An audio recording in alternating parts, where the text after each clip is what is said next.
بسم الله الرحمن الرحيم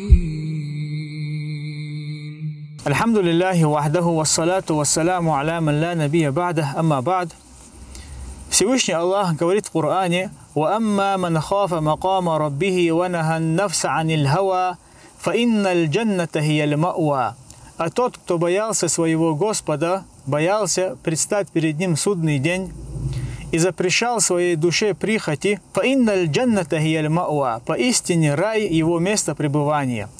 Имам Табари в тафсире этого аята сказал: а тот, кто боялся спроса Аллаха его в судный день, когда он будет стоять перед Ним, боялся его, выполняя то, что он приказал, а также отдаляясь от того, что он не дозволил, وَنَهَى النَّفْسَ عَنِ الْهَوَى, и запрещал своей душе прихоти из того, что Аллах Азза ва Джаль не любит, из того, что Аллах Азза ва Джаль не дозволил, и также противоречил своей душе посредством того, что приказал Аллах Азза ва Джаль, فَإِنَّ الْجَنَّةَ هِيَ الْمَأْوَى. Поистине рай его место пребывания, рай его дом, в котором он будет пребывать вечно.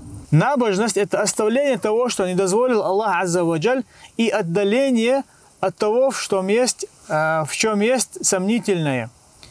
И как сказал пророк, алейхиссалату вассалям, то есть сомнительные вещи – это то, что стоит между тем, что Аллах Азза ва Джаль дозволил, и между тем, что Он запретил. И как сказал пророк, алейхиссалату вассалям, وَبَيْنَهُمَا أُمُورٌ مُشْتَبِهَاتٌ.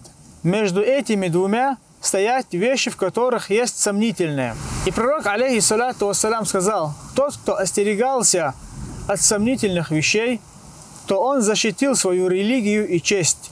А тот, кто входил в эти сомнительные вещи, тот, который делал сомнительные вещи, то он впал в то, что не дозволил Аллах Азза ва Джаль, карраи яр'a хауля аль-хима, подобно пастуху, который пасет своих овец рядом с запрещенной территорией. Имам Ибн аль-Кайим говорил: набожность – это когда ты оставляешь вреда, которого ты боишься для себя в судный день. Что касается набожности пророка, алейхиссалату вассалям, то передается от Анаса ибн Малика, радийаллаху анху, то, что пророк, алейхиссалату вассалям, проходил мимо опавших фиников, и он сказал: если бы я знал, что эти финики не являются из милостыни, то я съел бы их.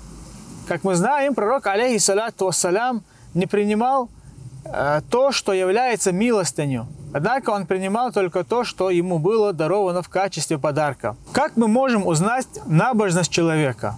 Юнус ибн Убайд говорил: ты можешь узнать набожность человека, смотря на его речь, смотря как он разговаривает. Так как многих людей можно определить по их разговорам, является ли он набожным человеком, или же ему безразлично, что он говорит, что он делает. Мы иногда можем заметить некоторых людей, которые разговаривают, которые говорят все, что им приходит в голову, не опираясь на знания. Особенно это касается тех, которые пытаются что-то говорить о религии Аллаха Азза ва Джаль. И они, бывает так, что люди, не имея каких-либо знаний, говорят или же наговаривают на Аллаха Азза ва Джаль, что является большим грехом. Бишр ибн аль-Харис говорил: ашадду аль-амали саласа, самые трудные 3 поклонения. Аль-джуду фил килля, твоя щедрость, когда ты сам находишься в трудном положении.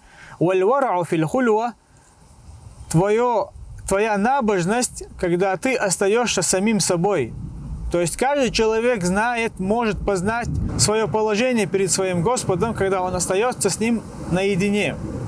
И также калиматуль хакки инда ман юхафу ва юрджа, слово истины перед тем, кого ты боишься, и перед тем, благо которого ты желаешь. Вахб ибн Мунаббих говорил: «Саласун мин аль-ильми», 3 вещи из знаний.